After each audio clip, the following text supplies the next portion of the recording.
कुछ खबरें दिलचस्प और अजीब दुनिया से।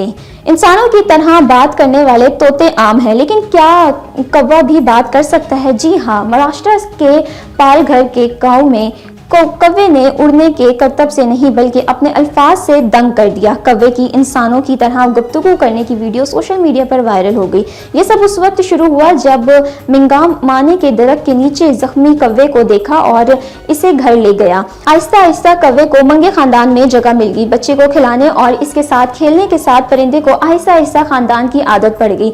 ये कंधों पर बैठता, घर के इर्द गिर्द घूमता रहा और आखिरकार बात करने लगा। 1.5 साल का कौवा अब बोलता है जैसे कि आई माँ और बाबा, आप क्या कर रहे हैं। शारजा पुलिस ने एक वीडियो जारी की है जिसमें रिहायशियों को खबरदार किया गया है कि भिखारी जज्बाती इत्तेसाल के जरिए पैसा बटोर रहे हैं और भीख मांगना एक पेशा बन चुका है।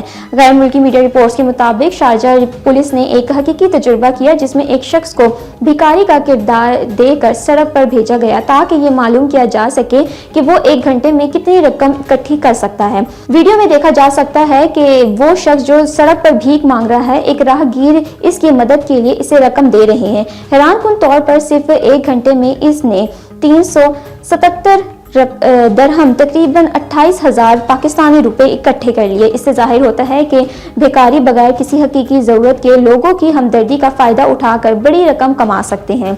शारजा पुलिस ने शहरियों से अपील की है कि वे ऐसे अफराद को रकम ना दें बल्कि मुस्तरद फलाही इदारों को एहतियात दें ताकि ये रकम हकीकी मुस्तकिम लोगों तक पहुँच सके।